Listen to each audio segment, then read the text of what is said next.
The rain hammered Seattle like 1,000 tiny fists against glass, relentless and cold, the kind of November downpour that seeped into bones and reminded you that winter was coming, whether you were ready or not. Inside the Copper Kettle Diner, the fluorescent lights buzzed with their usual irritating hum, casting everything in a sickly yellow glow that made the red vinyl booths look almost brown. Delaney Rose Whitmore had worked here long enough that the buzz had become white noise, background static to the clatter of plates and the hiss of the grill and the endless demands of customers who never looked her in the eye. Today, though, she heard nothing but the blood rushing in her ears. Booth 4, the one with the torn seat that caught on her uniform every time she leaned over to refill coffee. Garrett Ashford sat there in a charcoal gray suit she recognized immediately, the Armani knockoff she'd found at a thrift store in Tacoma 3 years ago, and spent 2 weeks' tips to buy him for his first real interview. The fabric pulled differently now, tailored by someone with actual skill, someone who charged more than Delaney made in a month. Next to him sat Sloane Harrington, all blonde highlights and diamond earrings, checking a gold Rolex with the kind of casual indifference that came from never having to wonder what time your next shift started. Garrett slid a thick manila envelope across the table, the sound of paper on formica somehow louder than it should have been. "Sign it, Delaney." His voice carried none of the warmth it used to hold, back when they were both broke college students sharing ramen and dreams in a studio apartment with heating that only worked half the time. That voice used to whisper promises in the dark, used to say her name like it mattered, like she mattered. Now it was flat, businesslike, the same tone he probably used with the receptionist at Harrington Development. Delaney's hands trembled as she reached for the envelope. Her fingers were red and chapped from washing dishes in water too hot and chemical-laden. The skin around her nails cracked and raw. She'd stopped wearing lotion months ago when every dollar counted, when the choice between hand cream and an extra can of soup wasn't really a choice at all. "Garrett, we talked about this. We said we'd weather the storm together. I just picked up the weekend shift at the warehouse. I can cover your exam fees next month." The laugh that came from him was short and cruel, nothing like the easy laughter she remembered from their early days. He glanced at Sloane, who smirked and checked her watch again, the gesture deliberate, designed to wound. "There is no we anymore, Delaney. Look at you." His eyes traveled over her stained uniform, the grease spots on her apron she'd scrubbed at for 20 minutes this morning, the scuffed sneakers that were 2 weeks past needing replacement. His gaze felt like being weighed and found wanting, like being measured against some invisible standard she'd never even known existed. "You smell like stale coffee and desperation. I'm moving up in the world.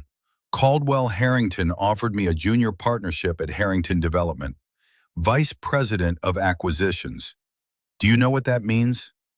Delaney knew exactly what it meant. It meant Garrett had done what he'd set out to do, climbed exactly as high as he'd always said he would. It meant every double shift she'd worked, every meal she'd skipped so he could eat, every bus ride in the freezing rain while he took the car to networking events. It had all worked. Just not for her. "I can't walk into those boardrooms with a wife who waits tables and shops at Goodwill. Sloane's father needs someone who fits the image, someone who belongs in that world." The cruelty of it hit like a physical slap. Delaney felt tears pricking at her eyes, hot and unwelcome, but she refused to let them fall. She'd cried enough over Garrett Ashford. 5 years of crying herself to sleep while he scrolled through job listings and complained about the unfairness of the world. 5 years of telling herself it would get better once he found his footing, once they caught a break, once things turned around. Things had turned around, just not the way she'd imagined. "I supported you for 5 years, Garrett. When you lost your job at the consulting firm, who paid the rent? When you needed a car for interviews, who took the bus for 8 months so you could drive?" Ancient history. His patience was thinning. She could hear it in the edge creeping into his voice, see it in the way his jaw tightened. Sloane placed a manicured hand on his arm, Her nails painted a deep burgundy that probably cost more than Delaney's entire weekly paycheck. "You were a stepping stone, Delaney, a placeholder. Now sign the papers. I'm being generous. I'm letting you keep the debt on the credit cards, since most of it was for household expenses anyway." Generous. The word hung in the air like smoke. $18,000 in debt, accumulated buying him interview suits and certification exam fees and dinners with colleagues he needed to impress. Debt that would follow her for years, dragging her down while he soared. "I need this done today." Sloane spoke for the first time, her voice like crushed velvet, expensive and smooth and utterly devoid of empathy. She leaned forward slightly, and Delaney caught a whiff of perfume that probably cost $300 an ounce. "We have a gala at the Metropolitan Club tonight. Garrett needs to be a free man.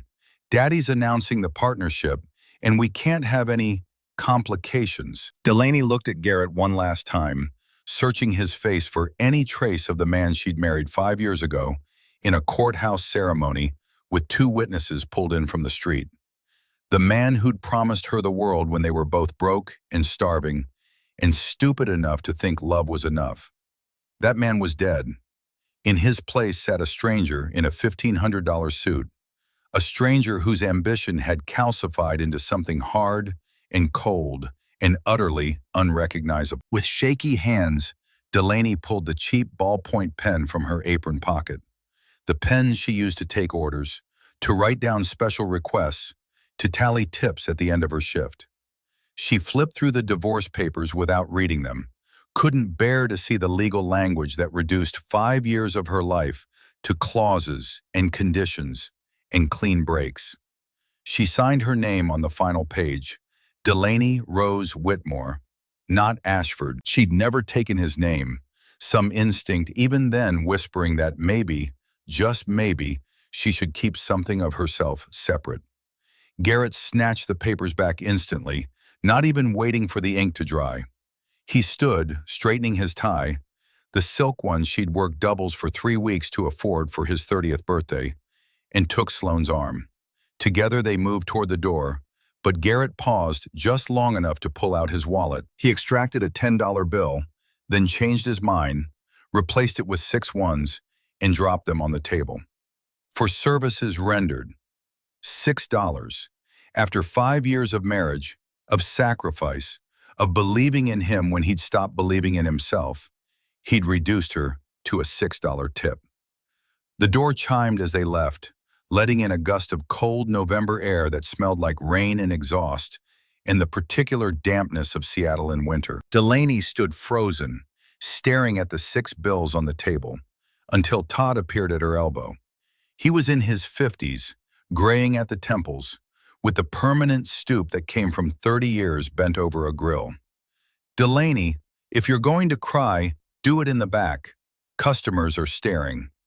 Something inside her snapped, clean and final. "I'm not crying, Todd."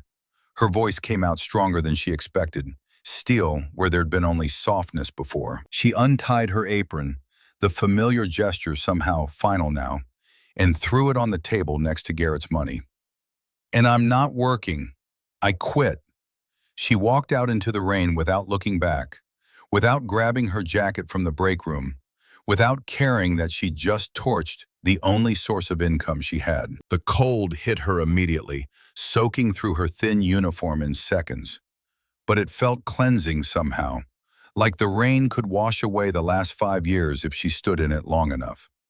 She walked for hours, past the waterfront where tourists huddled under umbrellas, past the market where she used to buy day-old vegetables she could stretch into a week's worth of meals, past the apartment building where she'd lived with Garrett until this morning. Every step took her further from the life she'd known, deeper into the unknown territory of whatever came next. The apartment. She'd almost forgotten. The lease was in Garrett's name, a detail that had never seemed important until now. She fumbled for her phone, the screen cracked from a drop 3 months ago she couldn't afford to fix, and pulled up her banking app. $42 in checking. The credit card Garrett had mentioned, the one with $18,000 in debt, was maxed out, literally useless. A notification popped up as she stared at the numbers. Overdraft fee applied, $35, $7. She had $7 to her name. The laugh that bubbled up was hollow, broken at the edges. $7 and no job, and no home, and nowhere to go. She'd been homeless before, briefly, after her mother died, and before she'd managed to cobble together enough for a deposit on a room in a boarding house. She knew the shelters, knew which ones checked IDs and which ones asked too many questions. But that had been years ago, before Garrett, before she'd let herself believe in the fairy tale of partnership and shared futures and happily ever after. The rain intensified, coming down in sheets now, and Delaney found herself at a bus stop with no intention of catching a bus. She couldn't afford the fare anyway. A woman with two small children huddled on the bench, eyeing Delaney with the particular wariness of someone who'd learned to spot trouble before it arrived. Delaney moved on. The 24-hour laundromat on 15th Avenue had always been a haven for the desperate and the displaced. Bright lights, warm air, and the hypnotic tumble of clothes in industrial dryers that cost $2 a load. Delaney slipped inside, grateful for the blast of heat that hit her face, and pretended to sort through the duffel bag she'd grabbed from her locker at the diner.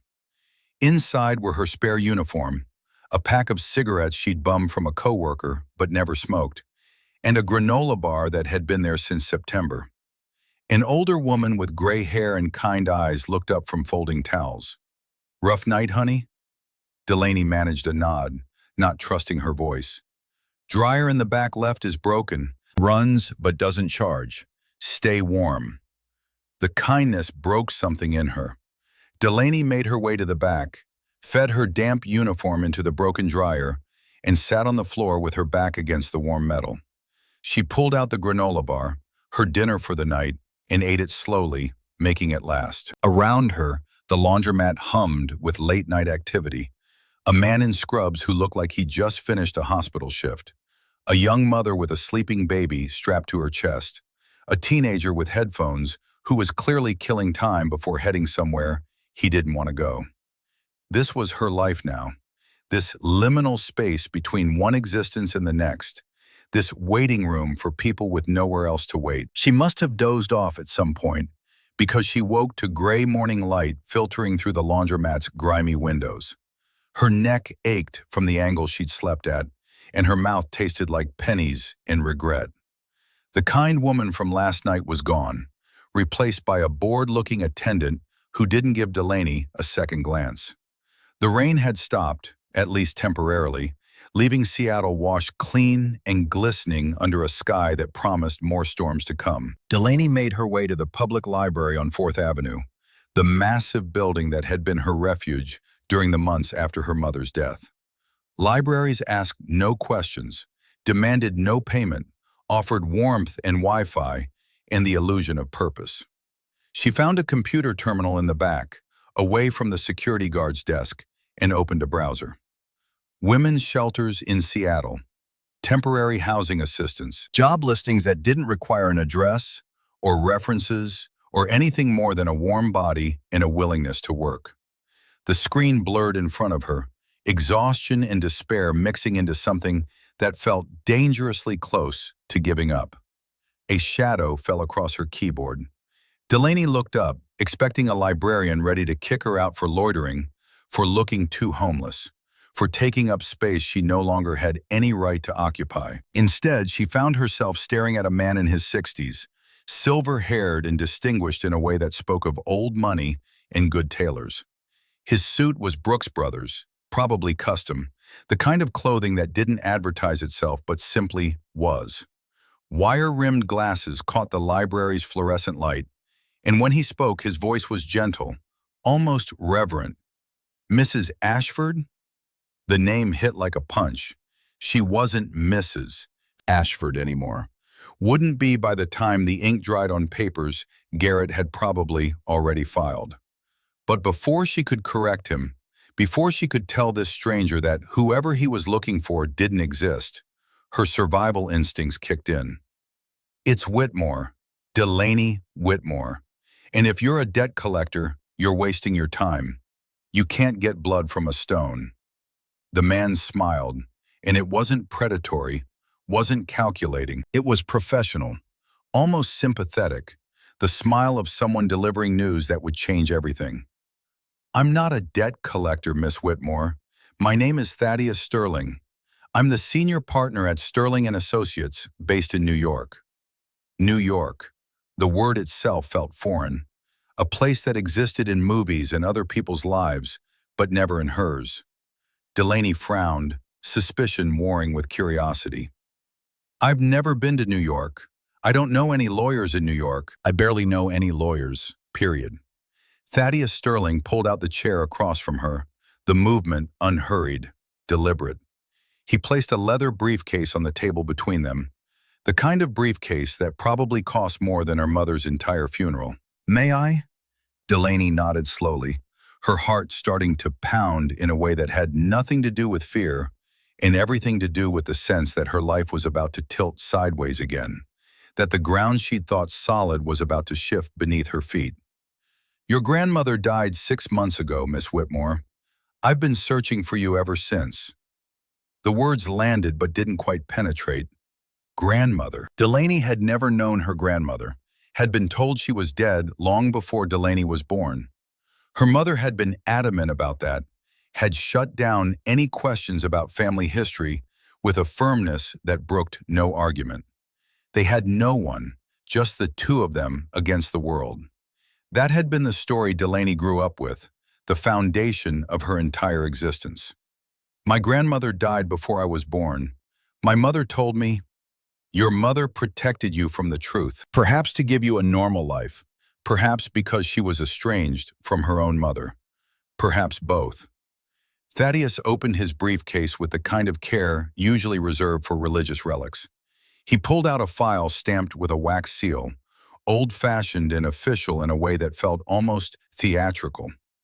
"Your grandmother was Vivian Caldwell, born Vivian O'Brien in Boston, 1937, to a working-class family in Southie. She worked as a seamstress in the garment district, talented enough that she caught the attention of the city's elite. In 1958, she met Jonathan Caldwell at a charity function where she was altering dresses for the attendees.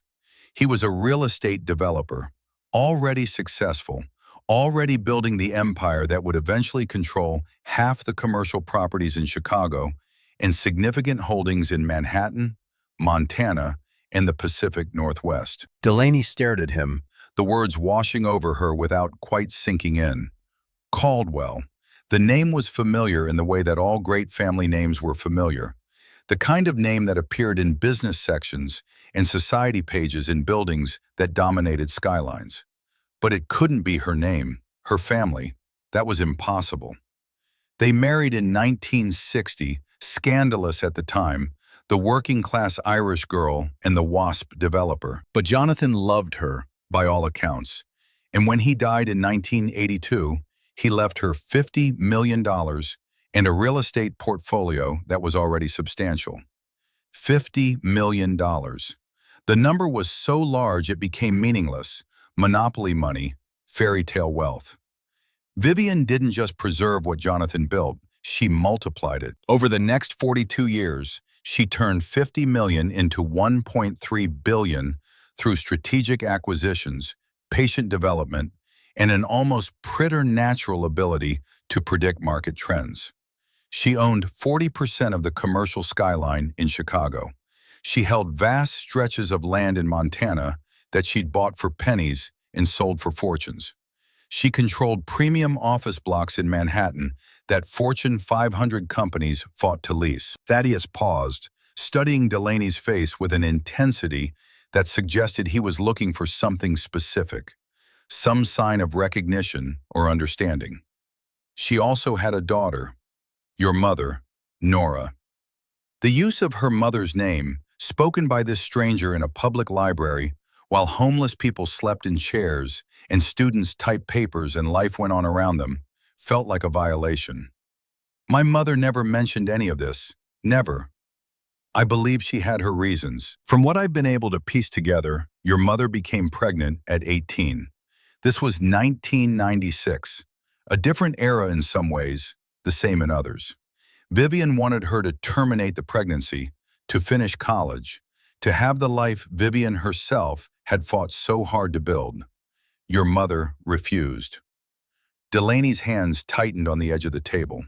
She knew this story, had lived with the consequences of it her entire life. Her mother had raised her alone, had worked 3 jobs and still barely kept them afloat, had died of cancer at 42 because she'd put off treatment too long, stretched the medical bills too thin, gambled on her health, and lost.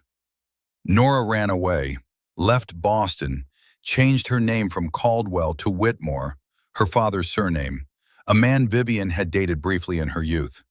She made herself impossible to find, at least for a very long time. Why? The question burst out before Delaney could stop it. If my grandmother was so rich, why would my mother choose? She couldn't finish the sentence. Choose poverty, choose struggle, choose to raise a child in apartments where the heat didn't work and the rent was always late and dinner was often crackers with peanut butter because that was all they could afford. Pride, perhaps, anger, certainly, the particular stubbornness that runs in the Caldwell women, based on what I've observed. Thaddeus said it kindly, but Delaney heard the implication. She was a Caldwell woman, whether she knew it or not, whether she wanted to be or not. Vivian searched for your mother for nearly 3 decades. She hired investigators, followed every lead, poured resources into finding her daughter. When she finally succeeded in 2018, your mother was already dying. The words hit like stones. Delaney remembered 2018, remembered her mother's diagnosis, the aggressive cancer that had metastasized before they'd even known to look for it. Remembered holding her mother's hand in a hospital room they couldn't afford, while Nora whispered apologies for things Delaney didn't understand. Vivian tried to reconcile. She offered to pay for treatment, the best doctors, experimental therapies. Your mother refused to see her, refused the money, refused everything. She died in 2019. Delaney's voice was flat, stating a fact that still felt unreal 5 years later. Her mother had been her entire world, the only constant in a life of constant motion and instability. Losing her had felt like losing gravity, like suddenly floating untethered through space with nothing to hold on to. She did, and Vivian was devastated. From what my investigators determined, the guilt and grief triggered a decline in your grandmother's mental health. She was diagnosed with Alzheimer's disease in early 2020. But before the disease progressed, while she was still lucid and capable, she made arrangements. Thaddeus opened the file, revealing documents that looked official and intimidating, covered in legal language Delaney couldn't begin to parse. In March 2020, Vivian had her attorneys draw up a comprehensive will. She had no other living relatives, no siblings, no cousins close enough to matter. Everything she'd built would go to her granddaughter, to you, with certain conditions. The room seemed to tilt. Delaney gripped the table harder, anchoring herself to something solid, while her entire understanding of reality shifted. I don't understand.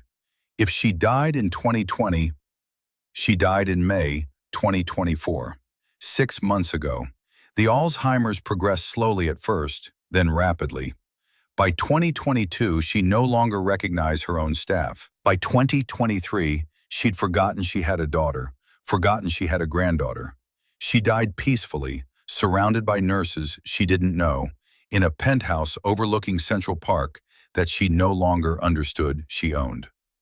6 months. While Delaney had been serving coffee and dodging bill collectors and trying to keep her marriage from disintegrating, her grandmother had been dying 3,000 miles away, a grandmother she'd never known existed. The will was very specific. If you were married, the inheritance would be placed in a trust until you turned 50. Vivian had seen too many fortunes disappear into the hands of opportunistic spouses. But if you were single, or if you divorced before inheritance was distributed, the assets would transfer to you immediately upon completion of the legal process. The implications crashed over Delaney like a wave. Yesterday. Garrett had divorced her yesterday, and 6 months of legal maneuvering, of DNA tests and identity verification and probate proceedings had been happening in the background of her life without her knowledge. It took time to find you. Your mother had covered her tracks well, and you'd never used any Caldwell connections or resources. We had to work through DNA databases, cross-reference birth records from multiple states, verify your identity through your mother's medical records. The legal requirements for an inheritance of this size are extensive.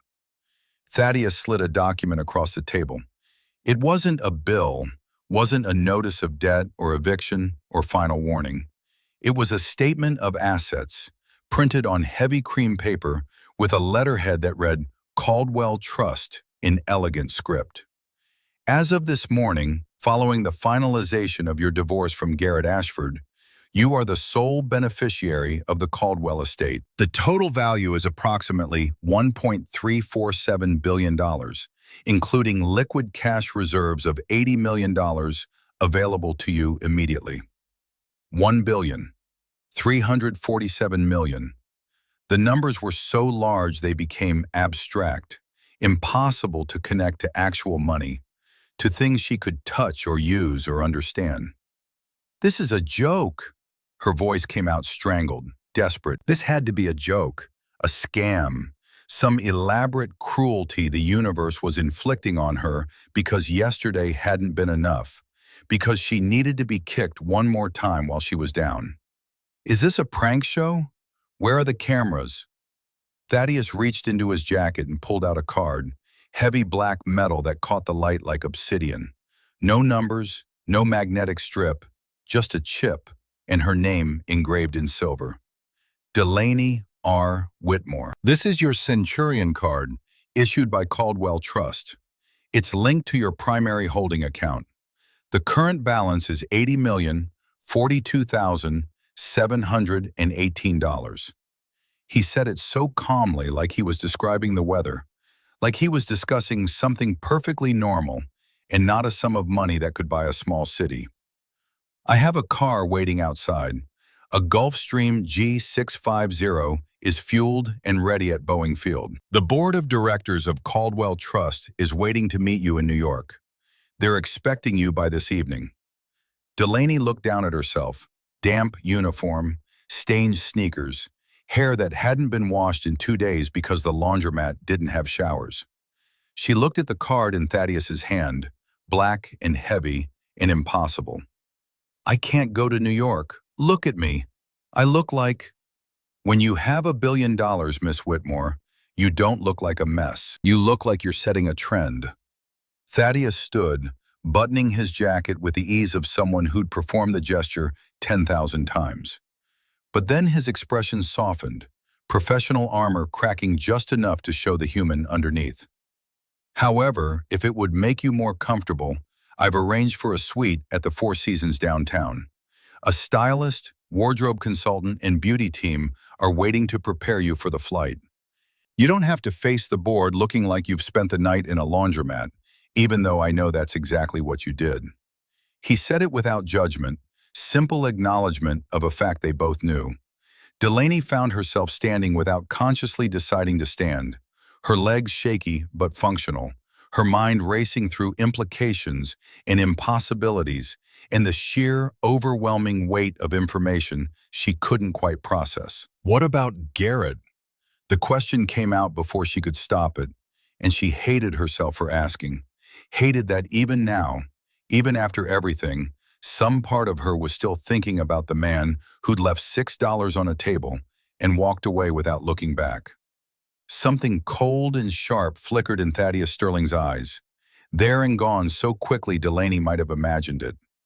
Mr. Ashford made his choice yesterday. He chose a junior partnership at a local real estate firm over the woman who would become the Caldwell heiress. He is currently unaware of your change in circumstances. We can keep it that way for as long as you like, or... Thaddeus tilted his head, studying her with an intensity that suggested he saw more than she wanted to reveal. We can make his realization painful. Delaney thought about the rain, about the way Garrett had looked at her in the diner, about Sloane's smirk and the $6 in the 5 years of her life that had been reduced to a stepping stone in someone else's success story. She thought about her mother, dying alone rather than accept help from a woman who'd wanted her to give up the pregnancy that became Delaney. She thought about the laundromat and the library and the $7 in her bank account that was all she'd had in the world 12 hours ago. Something crystallized inside her, hard and clear and unbreakable. Don't tell him. Not yet. I want him to succeed. I want him to climb that ladder, reach for everything he thinks he wants, get to the very top. She paused, meeting Thaddeus's gaze directly for the first time, seeing her own reflection in his glasses, bedraggled, exhausted, but something else now, something new and dangerous and determined. And then I want to be the one who owns the ladder. Thaddeus smiled, a genuine shark-like grin that transformed his distinguished features into something predatory and approving. I think you're going to be an excellent chairwoman, Miss Whitmore. Shall we? They walked out of the library together, past the security guard who didn't give them a second glance, past the homeless men sleeping in the periodical section, past the life Delaney had been living just moments ago. A black Rolls-Royce Phantom sat at the curb, illegally parked in a loading zone. A police officer stood nearby, but instead of writing a ticket, he was chatting amiably with the driver, laughing at some joke Delaney couldn't hear. The driver opened the rear door as they approached. Delaney hesitated for just a moment, one foot still on the sidewalk, one foot poised to step into a car that probably cost more than most houses. The interior smelled like leather and money and possibilities she'd never dared to imagine.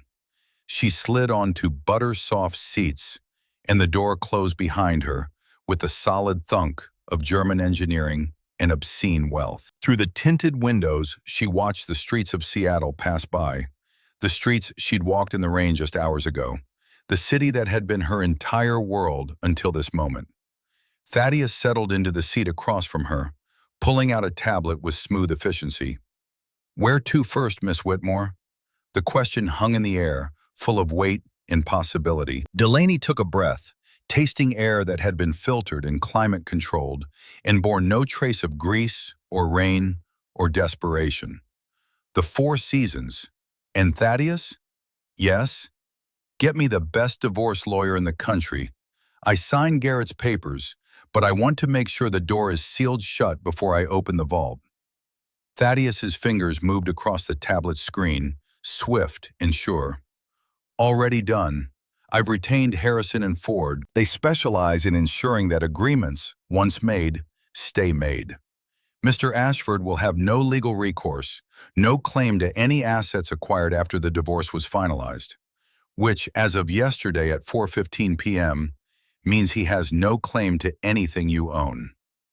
Delaney leaned back against the headrest, closing her eyes for just a moment. When she opened them again, the city looked different, smaller somehow, like she was seeing it from a great distance, even though she was still in the middle of it.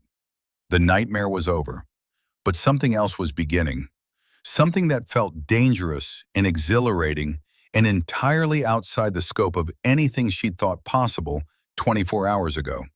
The game had just begun. The suite at the Four Seasons occupied the entire 42nd floor, floor-to-ceiling windows offering a panoramic view of Elliott Bay that stretched from the Space Needle to the Olympic Mountains. Delaney stood at the glass, watching ferries cut white lines across dark water, trying to reconcile the woman reflected in the window with the person she'd been 12 hours ago. The transformation hadn't started yet. She still wore the damp uniform, still smelled faintly of grease and industrial detergent, but something fundamental had already shifted. The glass showed her standing in a room that cost more per night than she'd made in a month, and somehow that felt less surreal than the black metal card weighing down her pocket.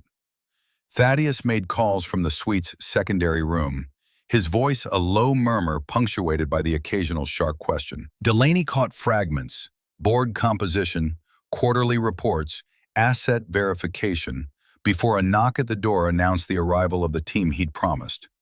They entered like a surgical unit, 5 people moving with choreographed precision. Maxwell led them, a man in his 40s with silver temples and hands that moved like he was conducting an orchestra. Behind him came Adrian, carrying a case of cosmetics that looked more like a chemistry set, and Brooks, who eyed Delaney with the clinical assessment of someone evaluating raw material. 2 assistants flanked them, already setting up stations with the efficiency of people who'd done this 1,000 times before. Maxwell circled Delaney once, studying her from every angle. His expression never changed, never showed disgust or pity or anything beyond professional interest. The hair, it apologizes for existing. We must kill it and rebirth something that commands attention. Do whatever you want, just make me look like someone who can't be dismissed. 4 hours dissolved into a blur of sensation. Chemical smell of dye, the snip of scissors close to her ears, hands tilting her head with gentle insistence. Adrian worked on her skin with tools that buzzed and hummed, removing layers of exhaustion and stress that had accumulated like sediment. Brooks brought in racks of clothing, pulling pieces and discarding them with wordless efficiency, building combinations that existed in some aesthetic language Delaney didn't speak, but could sense was being constructed around her. When they finally allowed her to see the mirror, Delaney didn't recognize the woman staring back. Her hair had been transformed from mousy brown to a rich chestnut, cut into a sharp bob that framed her face like a blade. The style emphasized cheekbones she hadn't known she had, drew attention to eyes that looked larger, more intense. Adrian had done something with contouring that carved definition from softness, made her look angular and expensive. The Acris pantsuit Brooks had chosen was the color of cream, impossibly soft cashmere that probably cost more than her car had been worth before it was repossessed. On her feet, heels that added 3 inches and forced her spine straight, her shoulders back. Around her wrist, Thaddeus had fastened a watch from Vivian's personal collection, vintage Patek Philippe that whispered old money and quiet power. The weight of it felt like responsibility, like legacy, like everything her mother had run from crystallized into metal and gems. Thaddeus appeared in the doorway, paused, nodded once with approval that felt like benediction. The board won't know what hit them. The jet is fueled. We leave for New York in 20 minutes. The private Gulfstream G650 sat gleaming on the tarmac at Boeing Field, white and silver and utterly foreign to everything Delaney had ever experienced. The interior was all leather and wood, seats wide enough to sleep in, a conference table that folded out from the wall. She settled into a chair by the window and watched Seattle shrink beneath her, the city that had been her entire world becoming small and manageable and strangely irrelevant. Thaddeus occupied the seat across from her, already absorbed in his tablet. Delaney couldn't sleep, couldn't imagine sleeping when her entire nervous system felt electrified. Instead, she reached for the files he'd given her before boarding, 3 thick folders that contained the architecture of her new existence. The first detailed the Caldwell Trust structure, a labyrinth of holdings and subsidiaries that sprawled across 14 states. Real estate was the foundation, but Vivian had diversified into tech startups in the 90s, pharmaceuticals in the early 2000s, green energy in the last decade. Each investment showed the same pattern: early entry, patient development, strategic exit at peak value. The woman had possessed an almost supernatural ability to spot trends before they became obvious, to bet on futures that others couldn't see. The second file profiled the 12 board members who ran the trust's day-to-day operations. 11 men, 1 woman, all between 50 and 70. Their credentials read like a greatest hits of American business schools: Harvard, Stanford, Wharton. Most had been with the trust for over a decade, some for 20 years. They'd grown comfortable in Vivian's absence, the Alzheimer's having effectively removed her from active management for 4 years. They'd been running the show without interference, making decisions without oversight. That was about to change. The third file hit differently: current financial performance, quarterly reports spanning the last 2 years. Delaney spread the papers across the conference table, comparing figures, tracking trends. Her years managing a household on minimum wage had taught her to parse numbers, to find patterns in budgets, to spot where money was being wasted. $1 billion corporation was just a household budget with more zeros, the same principles scaled up. Preston Knox, the interim CEO, had made mistakes, significant ones. He'd poured money into retail properties in the Midwest, shopping malls that were hemorrhaging tenants as e-commerce gutted foot traffic. Third quarter revenue had dropped 4%, market share bleeding to competitors who'd pivoted faster. The decline was subtle enough that casual observers might miss it, but Delaney had spent too many years making dollars stretch to miss the warning signs. She pulled out a notebook from her bag, the same one she'd used to track household expenses, now repurposed for an empire, and began making notes. Preston Knox would be the first test, the initial battle that would establish whether she was a figurehead or a force. Thaddeus glanced up from his tablet, watching her work. Something flickered across his face that might have been surprise or might have been satisfaction. You learn fast. I've been managing impossible budgets my entire life. This is the same game, just bigger stakes. Most people in your position would be overwhelmed, paralyzed by the scope of it. Delaney looked out the window at clouds stretching to the horizon, thinking about the laundromat, about $7 and nowhere to sleep, and the particular desperation that came from having absolutely nothing left to lose. I've been overwhelmed before. This is different. The helicopter from Teterboro Airport to Manhattan cut across the city at sunset, buildings catching golden light that made them look almost beautiful. Delaney pressed her face to the glass, watching the grid of streets unfold beneath her, trying to spot the Caldwell properties Thaddeus had pointed out on a map. That tower in Midtown, that complex in the financial district, those brownstones in the West Village. Her buildings, her legacy. The concept still felt abstract, disconnected from any reality she could grasp. Caldwell Trust headquarters occupied a gleaming tower on Park Avenue, all steel and glass, and the kind of architectural confidence that came from having nothing to prove. The helicopter landed on the roof, rotors still spinning as Thaddeus ushered her into an elevator that descended with the smooth silence of German engineering. The boardroom was everything she'd expected and worse. Long mahogany table polished to mirror brightness. Leather chairs that probably cost 5 figures each. Windows overlooking a city that sparkled with wealth and possibility. The 12 board members sat waiting, and their collective gaze felt like being weighed and measured and found wanting before she'd even opened her mouth. Preston Knox occupied the head of the table, a position he clearly considered his by right, bull-necked and red-faced, with the permanent flush of someone who'd spent too many years enjoying 3 martini lunches. He didn't stand when Delaney entered, didn't acknowledge her beyond a cursory glance that dismissed her as quickly as it arrived. Miss Whitmore, this is unexpected.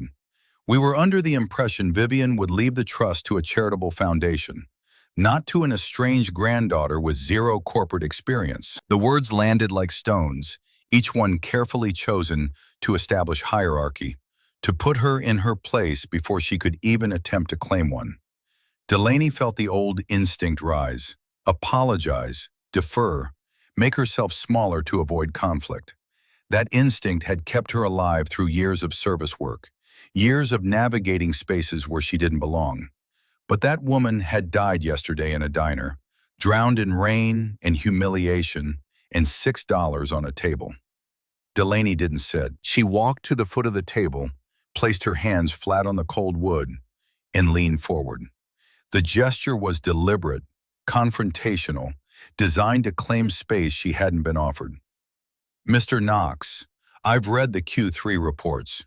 Revenue declined 4% under your leadership. Market share eroded to competitors.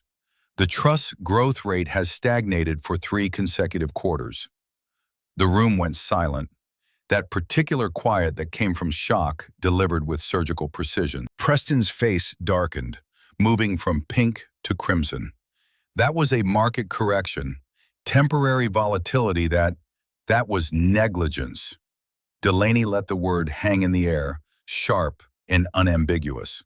She began walking the length of the table, her heels clicking rhythmically on marble, each step measured and deliberate. I've seen the portfolio. You're overinvested in commercial retail properties in the Midwest, shopping malls that are dying as consumer behavior shifts online. My grandmother understood market evolution. She pivoted decades before her competitors. You've done the opposite, doubled down on assets with declining value, hoping for a reversal that isn't coming. She stopped behind Preston's chair, close enough that he had to twist to see her, close enough that the power dynamic inverted itself. You think I'm uneducated? You think I got lucky? You're planning to vote for a conservatorship, to manage the money for me while you continue your slow-motion bleeding of this trust's assets. I read the meeting agenda you tried to bury in the back of the file. I know exactly what you're planning. Preston started to speak, but Delaney kept going, momentum building. 5 years of being talked over and dismissed and treated like she was invisible, pouring out in a torrent of controlled fury. But here's what you need to understand. I know what it costs to survive when the system fails you. I know the value of every single dollar better than anyone in this room who's never had to choose between heating and eating. I'm not here to be a figurehead. I'm not here to smile and sign whatever papers you put in front of me. I'm here to work. And if you don't like it, there's the door. She turned to Thaddeus, who stood by the windows with an expression that gave nothing away. Fire the analyst who recommended the Midwest Mall acquisitions. I want them gone by end of business tomorrow. Thaddeus pulled out his phone, fingers moving across the screen. Done. Delaney turned back to Preston, holding his gaze until he looked away first. You're on probation, Mr. Knox. Impress me in the next quarter. Show me you can adapt to market realities, or you're next. My grandmother left me 51% of the voting stock. I am the majority. I am the boss. She walked to the head of the table, to the chair Preston had claimed as his own, and stood behind it with both hands on the leather. The message was clear. She wasn't taking the seat yet, wasn't ready to claim that ultimate position, but she was establishing that it belonged to her when she decided she wanted it. Now, let's talk about Seattle. 8 months passed in a blur of 18-hour days, and education compressed into a time frame that would have broken someone less desperate to prove themselves. Delaney threw herself into learning the way drowning people grab for air, absorbing everything Thaddeus and the team of experts he assembled could teach her. MBA crash courses delivered by Columbia professors who looked skeptical until she started asking questions that cut to the heart of their lectures. Real estate law from attorneys who'd spent decades in the field. Public speaking coaching from a woman who'd trained senators and CEOs who broke down Delaney's tendency to apologize and rebuilt her communication patterns from the ground up. The failures came hard and fast. Week 3, she approved an acquisition in Detroit, a property the analysts swore was undervalued and primed for gentrification. She'd signed off without enough due diligence, trusting expertise she didn't yet know how to question. $4.2 million vanished when the neighborhood's promised renaissance never materialized. When the property values continued their freefall, the board convened an emergency meeting, circling like sharks who'd smelled blood. Preston Knox had smiled then, the first genuine expression she'd seen from him, clearly anticipating vindication. Thaddeus had stood beside her in that boardroom and delivered the defense she couldn't yet articulate herself. Vivian Caldwell lost $50 million in her first 5 years. Bad bets, missed opportunities, learning curves. This is tuition, gentlemen. The question isn't whether Miss Whitmore will make mistakes. It's whether she learns from them. She learned. By month 4, she'd spotted a fraudulent contractor trying to overbill on a Chicago renovation, saving $12 million through careful audit of invoices that didn't quite add up. By month 5, she'd negotiated down a property acquisition in Manhattan, leveraging market knowledge and timing to cut $30 million from the asking price. By month 6, she'd identified an emerging neighborhood in Brooklyn before the major developers noticed, snapping up properties that would triple in value within 18 months. The board's skepticism transformed gradually into something resembling respect.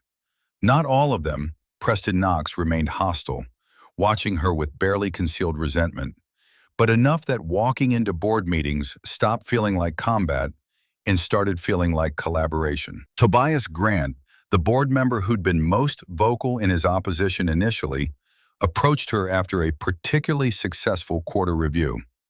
"I was wrong about you, Miss Caldwell." She'd started using the name professionally, reclaiming the legacy her mother had fled. Whitmore remained on legal documents, on the divorce papers that had granted her freedom. But in the boardrooms and investment meetings and conference calls that consumed her life, she was Delaney Caldwell, heir to an empire she was learning to command. "It's still Whitmore, Mr. Grant. Caldwell belonged to my grandmother. I haven't earned it yet." "I think you've earned it more than you know." But Seattle remained an open wound, a piece of unfinished business that lurked at the edges of every successful deal, every profitable quarter. Delaney had files on Harrington Development spread across her desk in the Park Avenue office she'd claimed for her own. Intelligence gathered over months through channels that were technically legal but felt deliciously invasive. Richard Caldwell Harrington, 58, net worth $400 million on paper, but only $40 million in liquid assets. Leveraged to his eyeballs on the Obsidian Project, a $500 million luxury waterfront development that was supposed to cement his legacy and instead was threatening to destroy it. Construction costs had overrun by 40%. Banks were getting nervous, making noises about calling loans. The project needed $200 million in gap financing, or the whole thing would collapse, taking Harrington Development with it. And Garrett. The file on Garrett Ashford was thinner, but more carefully curated. Vice President of Acquisitions, annual salary $180,000. Living in Richard's penthouse rent-free, driving a company car, wearing suits purchased on a corporate card. On paper, he'd achieved everything he'd told Delaney he wanted, climbed to exactly the height he'd envisioned when he'd called her a stepping stone. But the private investigators' reports told a different story. Fights with Sloan, overheard by building staff, loud and increasingly frequent. Her infidelity, not even particularly subtle, with a tennis instructor who'd been seen leaving the penthouse at odd hours. Richard's growing frustration with Garrett's performance, documented in leaked emails that suggested patience wearing dangerously thin.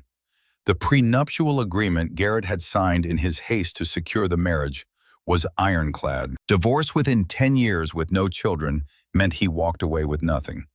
If he lost his job at Harrington Development, Sloan had grounds to claim breach of the agreement's employment clause, giving her the option to dissolve the marriage and leave him with exactly what he'd left Delaney: nothing. Thaddeus had compiled the information with the thoroughness of someone planning a military campaign. He sat across from her now in the office's secondary conference room, the lights of Manhattan spreading out behind him like scattered diamonds. "Harrington is desperate. They've approached 50 investment firms in the last month. Everyone's turned them down. The Obsidian project is too risky. The cost overruns too severe. Harrington Development is toxic right now." And Garrett? Richard assigned him to find the $200 million. It's a final test. Succeed or be fired. So far, he's failing spectacularly. Delaney stood, walking to the window and looking down at Park Avenue 40 stories below. Cars moved like blood cells through arteries. People reduced to abstract concepts by distance and height. Somewhere in Seattle, Garrett was panicking, making desperate calls, watching his carefully constructed future crumble. She should have felt satisfaction, should have felt vindicated. Instead, what rose in her chest was something colder, more calculating. Satisfaction was an emotion, and emotions were luxuries she couldn't afford. This was business. This was strategy. This was the long game her grandmother had played for 40 years, and Delaney was discovering she had an aptitude for it that felt almost genetic. I want to buy their debt, quietly, through shell companies, multiple transactions so the pattern isn't obvious. Thaddeus made a note on his tablet. It will take time. 6 months, perhaps longer. Harrington's debt is spread across multiple institutions. We'll need to approach each separately, negotiate purchases without revealing the buyer. We have time. Let them get desperate first. Let them exhaust every other option. Then we'll appear. As what? Delaney turned from the window, meeting Thaddeus's gaze directly. As their salvation. We'll create a new entity, something that looks like a white knight investor. Let them think they're being rescued. Get Garrett to pitch to us directly, thinking he's saving the company, saving his job, saving his marriage. Understanding dawned across Thaddeus's features, respect mixing with something that looked almost like pride. You want him to beg you for help without knowing it's you. I want him at his most vulnerable, his most desperate. I want him to think he's won, that he's pulled off a miracle, and then I want to take it all away. The words should have tasted bitter, should have felt like revenge pursued by someone who'd lost themselves to anger. But they didn't. They felt like justice. They felt like the natural conclusion to a story that had started with $6 on a table and a man who'd looked at his wife like she was disposable. Thaddeus began outlining the strategy, the shell companies they'd need to establish, the legal structures that would hide the buyer's identity. Delaney listened, absorbing details, asking questions that sharpened the plan's edges. They worked late into the night, building a trap so elegant that Garrett wouldn't see it until it had already closed around him. By dawn, the framework was complete. Nemesis Holdings LLC, registered in Delaware, with a board of directors composed of lawyers and advisors who existed only on paper. A website that looked legitimate but contained no substantive information. An office address in Wilmington that was actually a mail forwarding service. The perfect shell, hollow and gleaming and utterly convincing. Over the next 6 months, Caldwell trust agents worked through the shadows of American finance, purchasing Harrington Development's debt in small, disconnected transactions. A mortgage here, a construction loan there, bonds sold on secondary markets to buyers who didn't reveal their ultimate employer. 60% of Harrington's total debt structure slowly transferred into accounts controlled by entities that all trace back, through layers of legal obfuscation, to a woman who'd once served Richard's daughter coffee for minimum wage. Richard Harrington had no idea who owned his company's survival. The paperwork was too complex, the ownership chains too convoluted. He just knew the banks were being patient when they should have been calling loans, that deadlines were being extended when they should have been enforced. He probably thought he'd gotten lucky, that the market was turning in his favor. He was wrong. In Seattle, the rain continued its endless drumbeat against windows and streets, washing the city clean in preparation for what was coming. Garrett sat in the Harrington Development offices, staring at rejection after rejection, watching his future dissolve like sugar in water. The pressure from Richard had intensified to the point of open hostility, threats delivered in conference rooms with witnesses, humiliation served cold in public. The email arrived on a Thursday afternoon when Garrett had begun to accept that failure was inevitable, that his marriage and career were both circling the drain. Subject line, simple and devastating in its promise. Investment inquiry, Obsidian Project. From Thaddeus Sterling, Director of Operations, Nemesis Holdings. The message was brief, professional, offering 15 minutes to make the pitch, to save everything, to prove he deserved the position Richard had given him. Who the hell is Nemesis? New money, probably. Tech billionaire or private equity. The company's only been around a few months, but Thaddeus Sterling is the real deal. Top-tier New York attorney. He wouldn't represent a scam operation. Fine, you pitch. Don't fuck this up, Garrett, or you're done. And I mean completely done. The threat was clear, unambiguous. Garrett spent the next 2 weeks practicing his presentation, refining his pitch deck, researching Nemesis Holdings, and finding only the barest information. The company was a ghost, which wasn't unusual for private capital firms that valued discretion.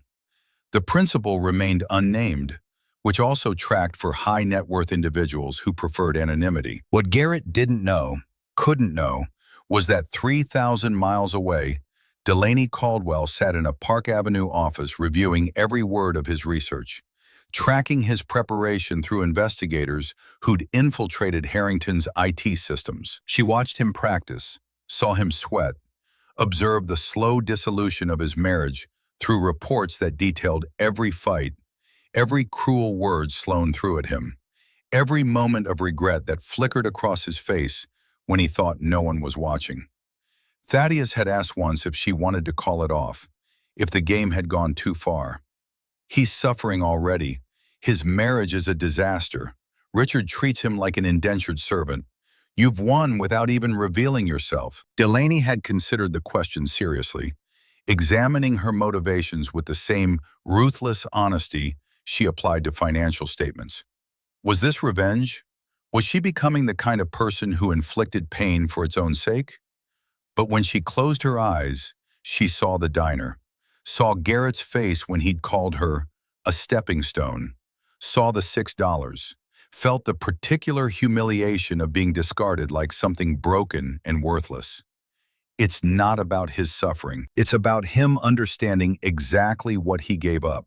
Right now, he thinks he made the right choice, that leaving me was worth it, even if the aftermath has been hard. He needs to see what I became. He needs to know that everything he chased, everything he sacrificed me for, was nothing compared to what I was about to inherit. And then I take everything he thinks he saved, not because I'm cruel, because I can, because that's how business works, because he needs to learn that people aren't stepping stones. They're human beings who remember, who endure, who rise. The words settled into place like pieces of a puzzle, completing themselves.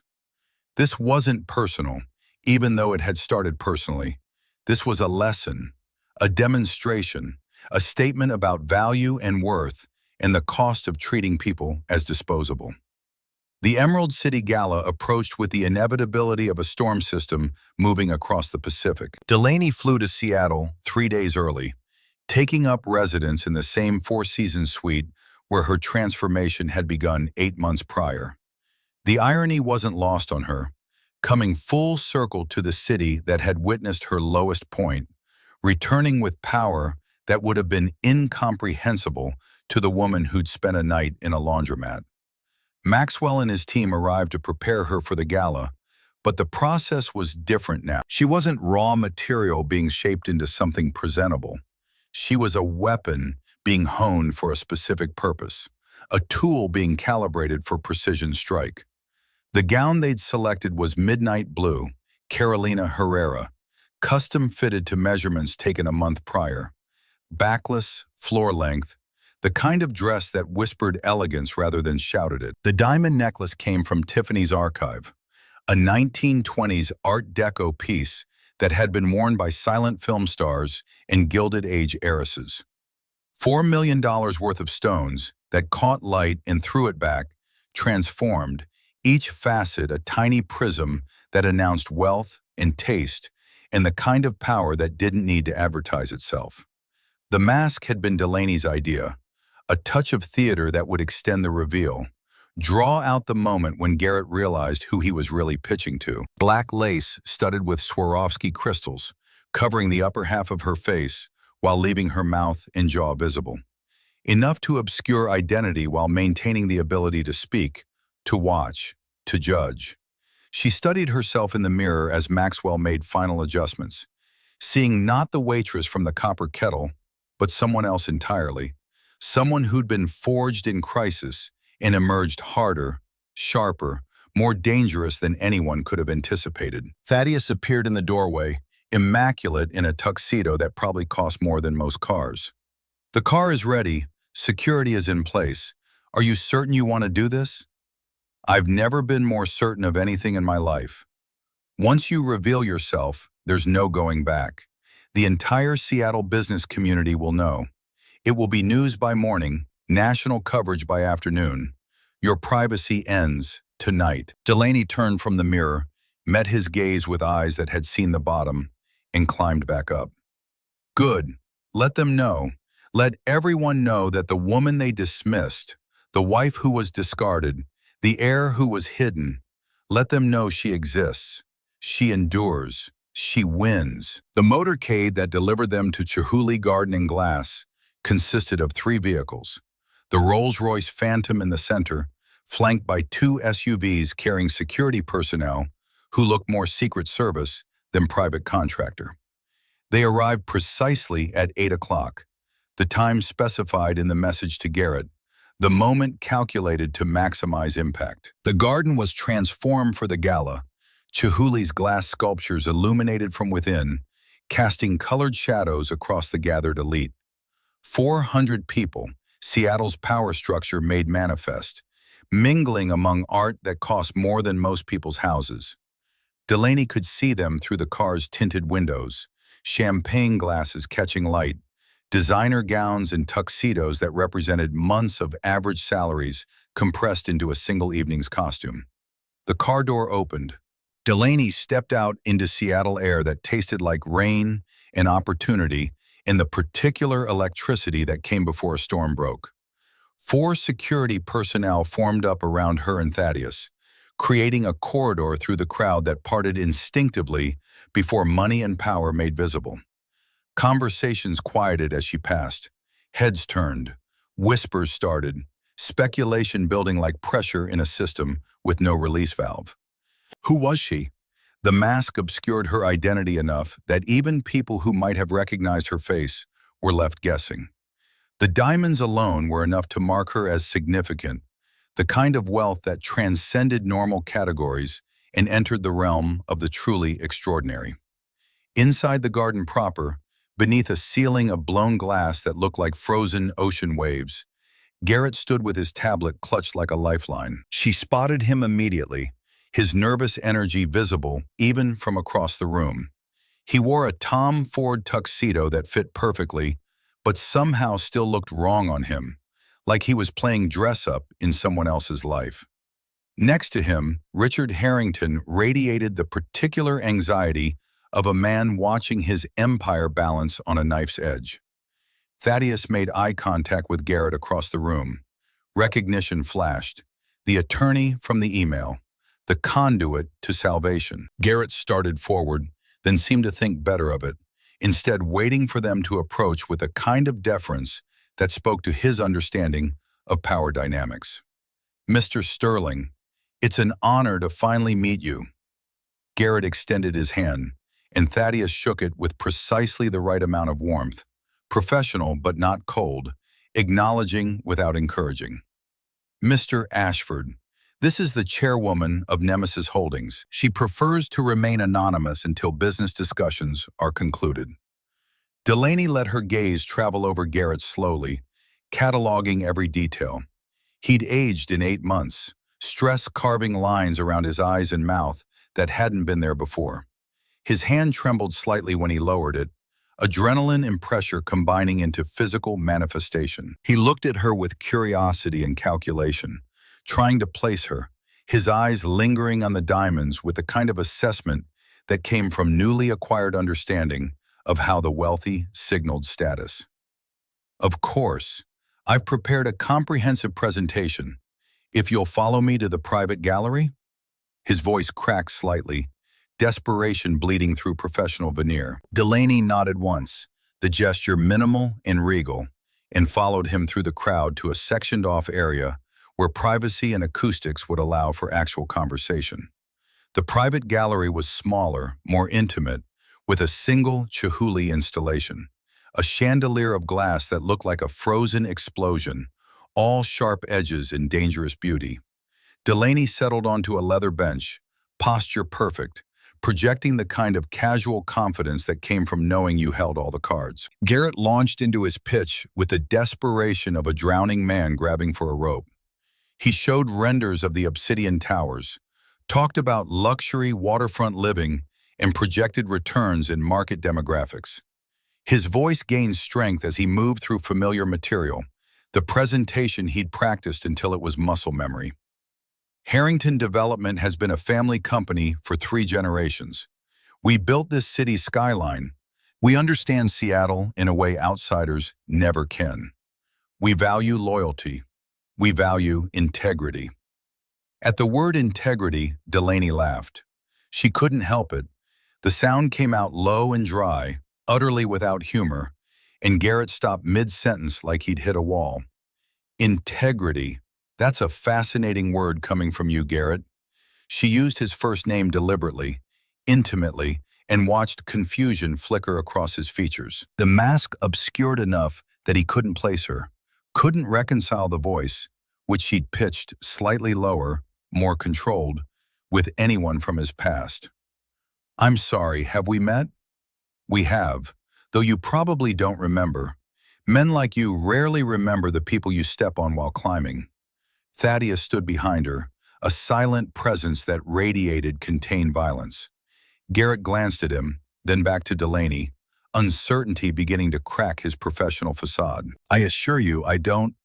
Let me tell you a story, Garrett. Once there was a woman who worked double shifts. Her hands were chapped from washing dishes.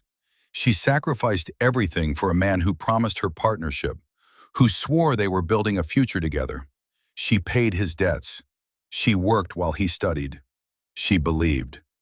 Garrett's face had gone pale, color draining like water from a broken vessel. His eyes darted to the mask, trying to see beneath it, trying to reconcile impossible implications with the woman sitting before him. No, this isn't. Delaney reached up, fingers finding the ribbon that held the mask in place. The moment stretched, suspended in amber, the last second before revelation transformed possibility into certainty.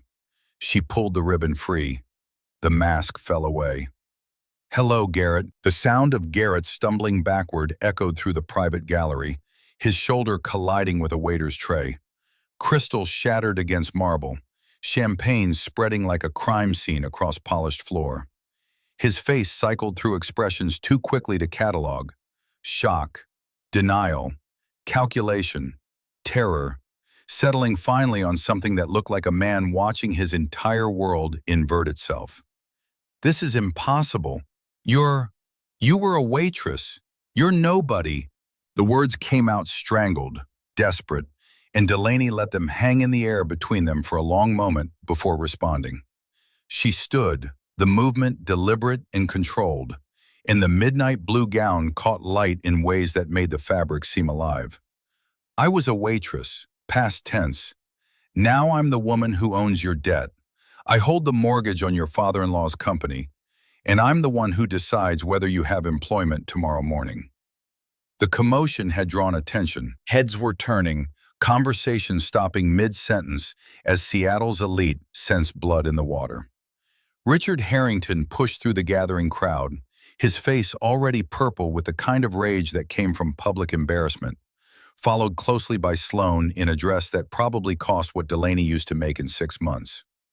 What the hell is going on here? Garrett, did you offend the investor? Richard's voice carried the particular panic of a man watching his last hope dissolve. He turned to Delaney, forcing a smile that looked more like a grimace. Madam Chairwoman, I apologize if my son-in-law has been inappropriate in any way. He's young, still learning the nuances of. Your son-in-law just gave me a very passionate speech about loyalty and integrity. It's unfortunate he doesn't understand the meaning of either word. Sloan had stopped dead, recognition dawning across her features with the slow horror of someone remembering a nightmare. She squinted at Delaney, processing the transformation, trying to reconcile the polished woman in $4 million of diamonds with the server she'd barely glanced at 8 months ago. Wait, you're the dishwasher, the one from the diner. I prefer landlord. It's more accurate to our current relationship.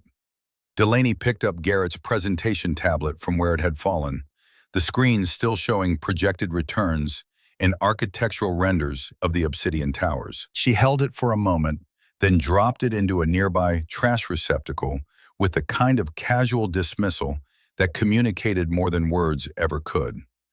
Mr. Harrington, I'm rejecting your financing proposal. Nemesis Holdings will not be providing capital for the Obsidian project. Richard's color deepened from purple to something approaching burgundy. You can't do this. We have agreements, understandings. You have nothing. You sent your son-in-law to pitch me on an investment I have no obligation to make. I've heard the pitch. I'm declining. That's how business works. The crowd had thickened now, Seattle's power structure pressing closer to witness the spectacle. Delaney could see phones emerging from pockets and purses, cameras turning toward the scene, the moment being captured and transmitted and immortalized before it had even finished unfolding. This is personal. You're doing this because of him. Richard pointed at Garrett with an accusatory finger, the gesture sharp and unforgiving. Delaney let her gaze travel to Garrett, who stood frozen among the shattered glass, looking smaller somehow than she remembered. Diminished. Garrett was a bad investment, Mr. Harrington. We both made the mistake of trusting him, but I cut my losses early. You doubled down. That's the difference between us. She turned to leave, but Garrett's hands shot out, grabbing her arm with a grip that was more desperate than aggressive. The security personnel moved instantly, but Delaney held up her other hand, stopping them. She wanted this moment, needed Garrett to have this one final chance to show who he really was. Delaney, wait. You can't do this. We were married. I loved you. The claim landed with the weight of a lie told too late to matter. Delaney looked down at where his fingers pressed into the fabric of her gown, then up to meet his eyes. What she saw there wasn't love or regret or anything resembling genuine emotion, just calculation, just the same desperate climbing instinct that had led him to discard her in the first place, now redirected at a new target. Thaddeus moved forward, removing Garrett's hand with a grip that made the younger man wince. Touch her again, Mr. Ashford, and you won't have hands to sign your bankruptcy papers. Delaney brushed at the spot where Garrett had grabbed her, the gesture dismissive, like removing dust or some other minor irritant. You loved me when I was useful, Garrett, when I could work doubles to pay your exam fees, when I could sacrifice my education so you could pursue yours, when I could be the foundation you built on without having to acknowledge I existed. Now you're just a line item in my ledger, and I'm cutting costs. She walked away without looking back, Thaddeus falling into step beside her. Behind them, Richard's voice rose to a roar, public humiliation transforming into rage that would have consequences. You knew her? You were married to the Caldwell heiress, and you divorced her for my daughter? You fucking idiot. Daddy, I didn't know. I don't care what you knew. He's fired. Effective immediately.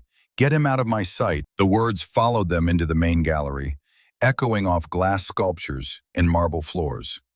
Delaney kept walking, spine straight, head high, aware that every step was being recorded, that by morning this moment would be dissected in business journals and gossip columns and social media feeds across the country. The Rolls-Royce waited at the curb, engine running, the driver holding the door open with the kind of professional detachment that came from having seen everything and being surprised by nothing. Delaney slid into the back seat, the leather cool against her skin, and only when the door had closed and the outside world became muffled did she allow herself to breathe. Thaddeus settled across from her, already pulling out his tablet to monitor the fallout that was certainly beginning. That went well. The dry delivery almost made her laugh. Almost. Define well. You achieved your objective. Garrett knows what he lost. Richard knows who he dismissed. By tomorrow morning, every business publication in America will be running the story. The waitress who inherited a billion-dollar empire and destroyed the man who left her. It's perfect narrative symmetry. And the financing? Harrington Development?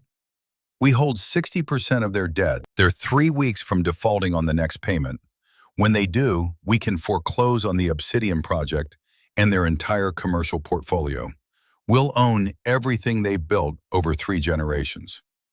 Delaney watched the city pass by through tinted windows, the streets slick with rain that had started falling the moment they'd left the gala.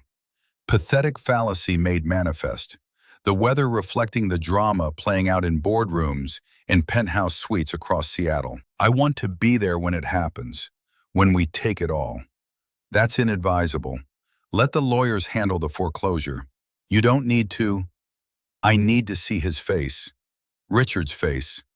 I need him to understand that this isn't random, isn't just bad luck or market forces. I need him to know exactly who took everything from him and why. Thaddeus studied her for a long moment, and she wondered what he saw. If he recognized the woman from the library, frightened and desperate, or if that person had been so thoroughly transformed that no trace remained. You're not doing this for revenge anymore, are you? This is something else now.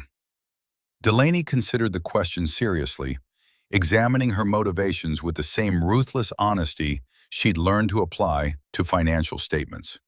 It's a lesson, for me as much as for them, a demonstration that people aren't disposable, that consequences exist, that the world isn't just a ladder for ambitious men to climb over whoever they need to reach the top.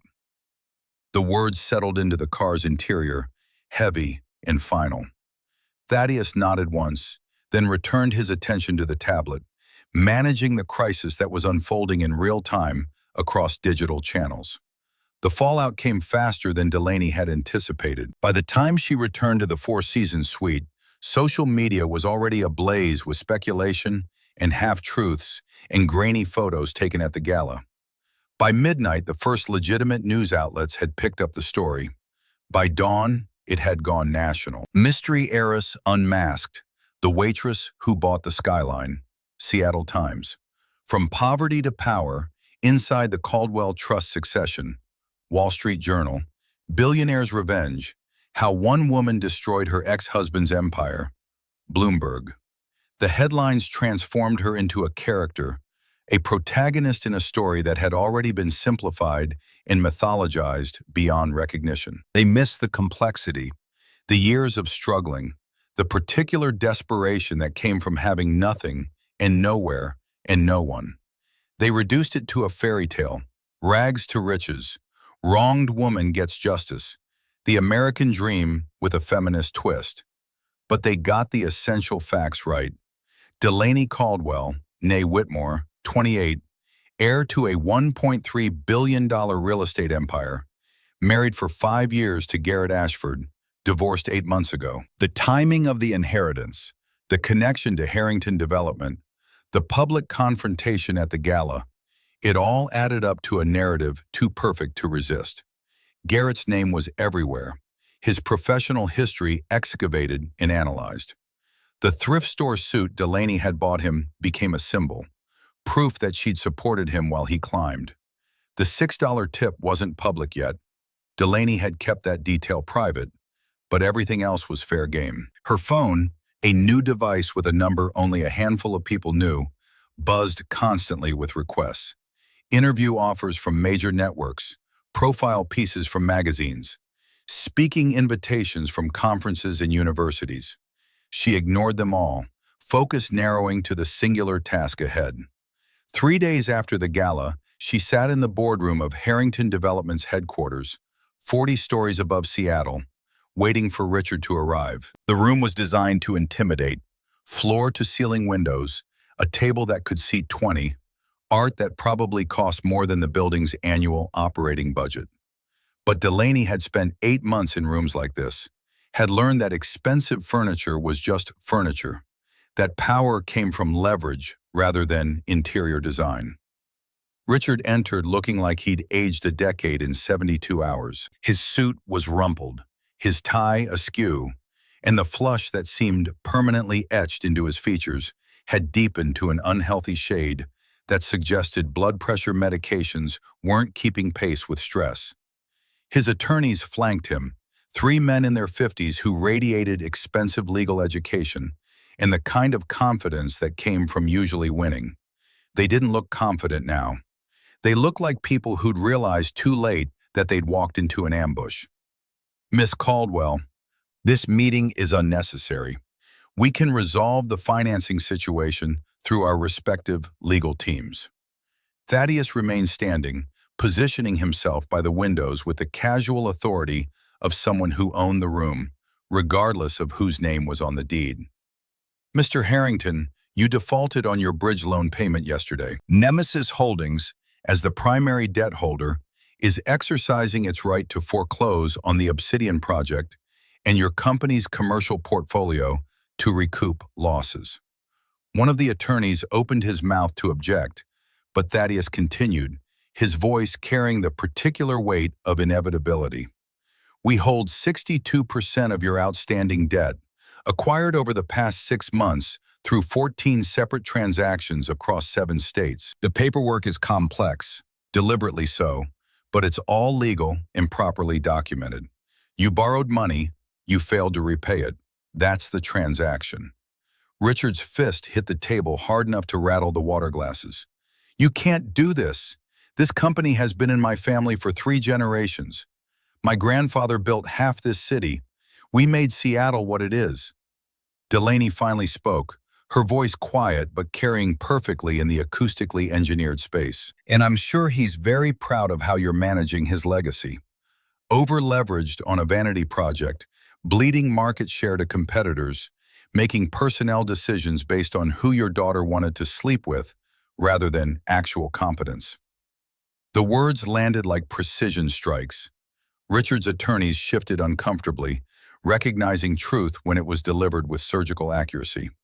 This is theft. This is a hostile takeover disguised as debt collection. This is business, Mr. Harrington. You taught me that, actually. Or rather, you taught it to the tenants you evicted from Highland Park last winter so you could build luxury condos. 16 families put out on the street in December because their building was worth more empty than occupied. You told them it was just business, nothing personal. I'm extending you the same courtesy. She stood, gathering the files Thaddeus had prepared, the documentation that proved every claim, every allegation, every dollar of debt that had quietly changed hands. My team will be here tomorrow morning at 9 to begin the transition. We're rebranding. The Harrington name is toxic, associated with cost overruns and broken promises. It's time for new management. As she moved toward the door, Richard found his voice again, desperation making it crack and waver. This is about him, isn't it? About Garrett. You're destroying my company because of what he did to you. Delaney paused, turned back to face him directly. Garrett was a symptom, Mr. Harrington. You're the disease. You built a culture that treats people as disposable, that rewards cruelty and mistakes it for strength. Your son-in-law learned those lessons from you. He just applied them to the wrong person. The walk to the elevator felt longer than it was, awareness of cameras and witnesses making every step conscious, performed.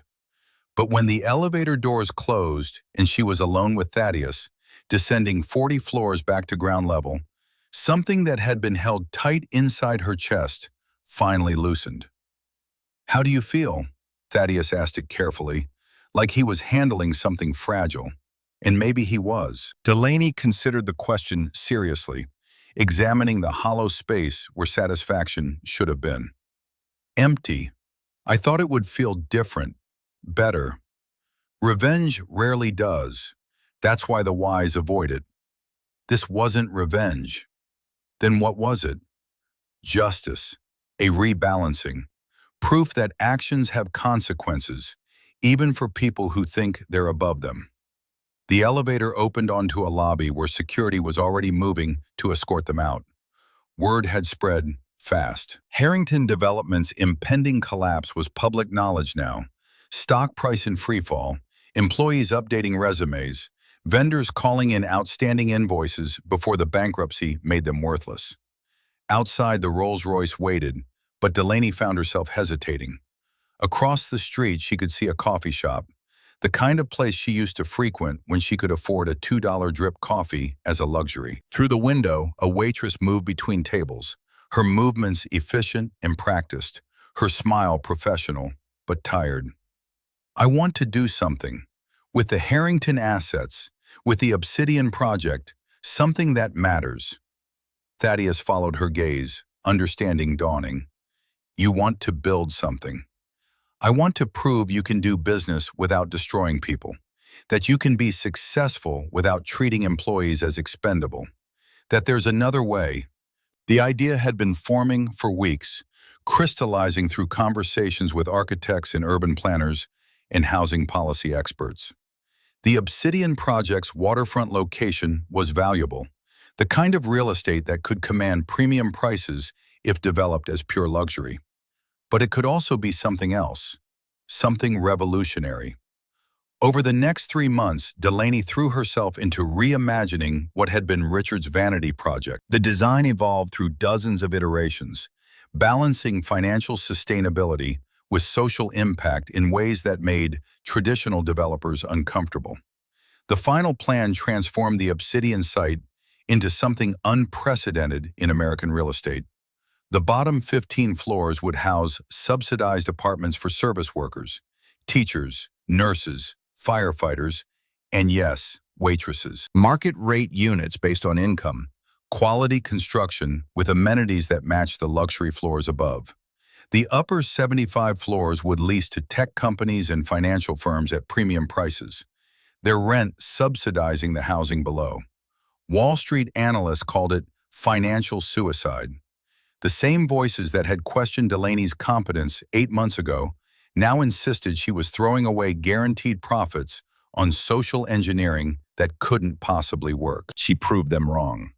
The building that rose on Seattle's waterfront over the next year wasn't just profitable, it became a model studied by urban planners across the country. Full occupancy in both luxury and subsidized sections.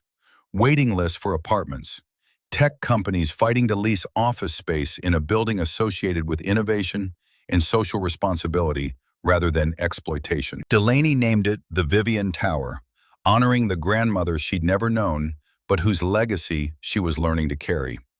The dedication ceremony happened on a cold November morning, exactly 1 year after Garrett had left $6 on a table in the copper kettle. The observation deck on the 90th floor offered views that stretched from the Cascade Mountains to the Pacific. The city spread below like a promise of possibility. String quartet music mixed with the murmur of Seattle's elite, senators and tech moguls and foreign dignitaries who'd come to witness what the media had already declared a revolution in urban development. Delaney stood at the glass railing, alone for a moment before the speeches began, looking down at the plaza 90 stories below, where workers were putting final touches on the landscaping. Azaleas lined the main entrance, their red blooms vivid against gray stone. Thaddeus materialized at her elbow with 2 crystal flutes of champagne, the vintage kind that cost more than Delaney used to make in a week. The mayor is looking for you, and the governor is trying to convince the press he supported this project from day one, despite having publicly opposed it at 3 separate city council meetings. Let them talk. Success has 1,000 fathers.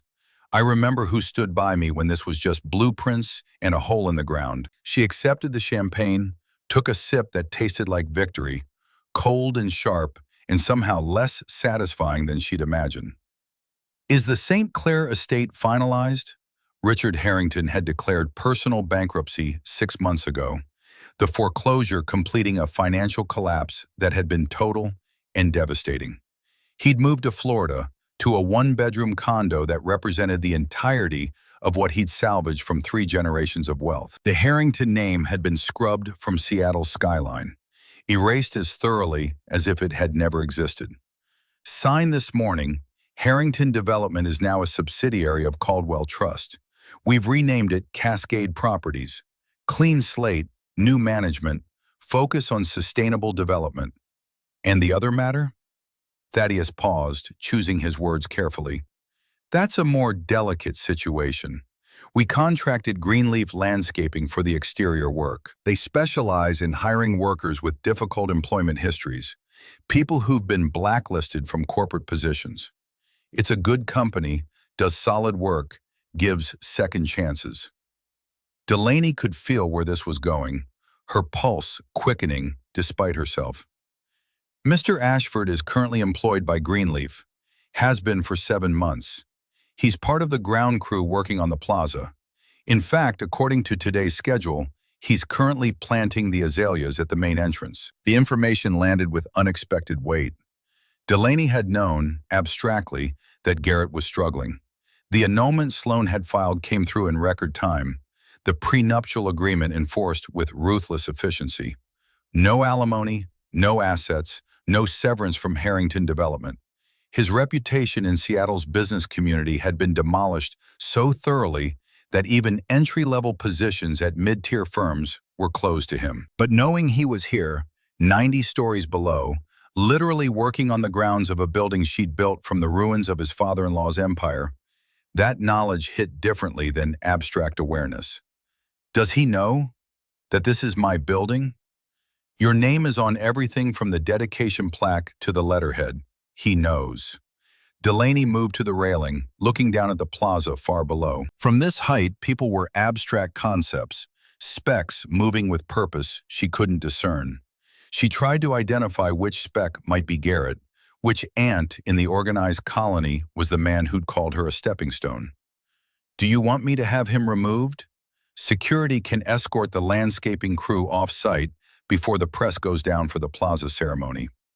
The offer hung in the air, another opportunity for cruelty disguised as practicality. Delaney could have Garrett fired with a phone call, could ensure he never worked in Seattle again, could drive him completely out of the city, out of the state, could pursue him with the kind of vindictive thoroughness that her resources made possible. But looking out at the city, at the buildings she'd created, at the future she was constructing from the ashes of her past, Delaney realized something fundamental had shifted. Hating Garrett required energy.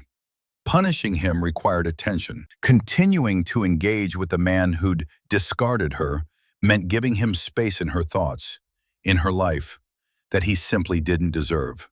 He wasn't the villain of her story anymore. He was just a person who'd made choices and was living with consequences. He was part of the scenery, background noise, as relevant to her current existence as a fire hydrant or a park bench. No, let him stay. The azaleas need planting, and he seems qualified for the work. She turned from the railing, from the view, from the temptation to make Garrett's life more difficult than his own choices had already made it. Besides, Thaddeus, I'm ready to move on, truly ready. Next acquisition? The question made her laugh, the sound lighter than she'd felt in months. No, I mean, I'm ready to date again, to build a life that isn't defined by what I lost or who wronged me. I'm ready for a partner, not a project. Someone who doesn't need fixing or saving or molding into something they're not. Thaddeus allowed himself a small smile, the closest thing to approval she'd seen from him. I'll have HR compile a list of eligible candidates for board review. You do that. The ceremony began 20 minutes later, Delaney stepping to the podium with the kind of casual confidence that had taken 8 months of brutal education to develop. The cameras caught her in profile against the Seattle skyline, the visual metaphor so obvious that tomorrow's newspapers would all use the same shot. Woman and city, power and possibility, the future made manifest. She spoke about Vivian, about legacy and responsibility, and the obligation wealth carried to serve communities rather than simply extract from them. She talked about the Vivian Tower model, about how capitalism didn't have to be zero-sum, about the possibility of doing well while doing good. The speech was well received, interrupted by applause 3 times, trending on social media before she'd even finished. But Delaney's mind kept drifting to the plaza below, to the man planting flowers in a garden he'd never be invited to enter. Down on street level, Garrett knelt in dirt that was still damp from morning rain, his knees aching from 6 hours in the same position. The neon safety vest made him visible from blocks away, marked him as labor rather than management, as someone whose hands got dirty rather than someone who gave orders. The foreman appeared above him, checking his clipboard with the harried expression of someone managing too many workers on too tight a schedule. Bennett, ceremony starts in 10 minutes. If those azaleas aren't perfectly aligned, you're docked half a day's pay. I'm working on it. Garrett's voice came out flat, resigned, the tone of someone who'd learned that argument accomplished nothing. He grabbed another pot, muscles protesting the repetitive motion, and positioned it according to the landscape architect's exacting specifications. His hands, once manicured for boardroom handshakes, were now permanently stained with earth, calloused from tools and rough work. No amount of scrubbing erased the dirt embedded under his nails, the physical evidence of how far he'd fallen. The building's LED screen flickered to life above him, massive enough that even from ground level the image was clear. The audio system boomed across the plaza, Delaney's voice amplified until it filled the space between buildings. Ladies and gentlemen, thank you for joining us today for the dedication of Vivian Tower. Garrett stopped digging, couldn't help himself. He looked up at the screen, at Delaney 50 feet tall and radiant in a way that made his chest physically hurt. She looked happy, not triumphant or vindictive or cruel, just content, like she'd found something he'd never been able to give her. The foreman kicked the sole of Garrett's boot, the gesture sharp and impatient. Bennett, eyes on the dirt. That screen isn't for you. Garrett tore his gaze away from his ex-wife's image, from the woman he'd discarded for a promotion that had lasted less than a year. He looked down at the dark, wet soil in front of him, at the hole he'd been digging for the next azalea. Right, eyes on the dirt. He drove the shovel into earth, preparing ground for flowers that would bloom for people who'd never know his name. The shadow of Vivian Tower stretched long across the plaza, covering him completely, turning afternoon into artificial twilight.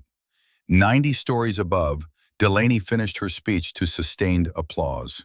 She stepped away from the podium, back into the crowd of congratulatory well-wishers, already thinking about the next project, the next challenge, the next phase of a future that stretched before her with infinite possibility.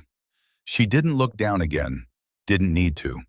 The past was planted in the ground below, growing roots in soil she owned but would never tend herself. That work belonged to someone else now, someone who'd chosen his own path and was living with where it led. 3 months later, Delaney sat in her Park Avenue office, reviewing proposals for the next Vivian Tower model in Chicago. Thaddeus had just left after a meeting about expansion into the Boston market, and the late afternoon sun slanted through floor-to-ceiling windows that offered views of Manhattan that never stopped being extraordinary. Her phone buzzed with a text from a number not in her contacts. She almost ignored it. Random messages came constantly now, people wanting money or time or endorsement, but something made her open it. A photo. Grainy, clearly taken from a distance. Garrett in the Portland suburbs, wearing a green leaf uniform, planting shrubs outside what looked like a new housing development. His face was weathered, older, but there was something in his posture that suggested resignation rather than suffering. He'd found work, had survived, was building something, even if it was just a paycheck and a routine and the basic dignity of employment. The text below read, "Thought you'd want to know. Not struggling anymore, not thriving, just existing." Tease Delaney studied the photo for a long moment, examining her own reaction. She felt nothing. Not satisfaction, not vindication, not residual anger, just the mild curiosity one might feel about an old acquaintance encountered randomly years later. She deleted the message without responding, returning her attention to the Chicago proposal. The past was done. The future required her focus. The intercom on her desk buzzed. "Miss Caldwell, Dr. Morrison is here for your dinner reservation." Delaney smiled, genuine warmth flooding through her. James Morrison, pediatric surgeon at Columbia Presbyterian, intelligent and kind and utterly uninterested in her money beyond basic comfort. They'd met at a charity function 3 weeks ago, had talked for hours about urban healthcare access, and the challenges of treating underserved populations. He made her laugh, made her feel seen in ways that had nothing to do with her bank balance. Send him in. The office door opened, and James entered with a slightly rumpled appearance of someone who'd come straight from a 12-hour shift. His smile when he saw her was tired but genuine, the kind of expression that couldn't be faked or performed. Ready to leave all this behind for the evening? Delaney gathered her things, taking one last look at the Manhattan skyline spread before her like a promise. She'd built this life from nothing, from $7 in a laundromat, and the particular desperation that came from being discarded. She'd proven that people weren't stepping stones, that consequences existed, that rising from the bottom was possible if you were willing to do the work. But she'd also learned that the sweetest victory wasn't revenge or vindication or watching your enemies suffer. It was building something beautiful and then having the wisdom to walk away from it at the end of the day. To have a life that wasn't defined by what you'd lost or who'd wronged you. To choose partnership over power, connection over control, presence over the endless pursuit of more. Absolutely. Let's go. They left together, the office door closing behind them on proposals and profit margins, and the machinery of empire that would still be there tomorrow. Outside, New York hummed with evening energy. 8 million people pursuing 8 million different versions of success and happiness and meaning. Somewhere in Portland, Garrett finished his shift and drove home to an apartment he could almost afford, to a life that was stable, if not spectacular, to a future that would never include the woman he'd discarded or the fortune she'd inherited. And in Manhattan, Delaney laughed at something James said, the sound carrying into the evening air like a promise that the best parts of her story were still being written.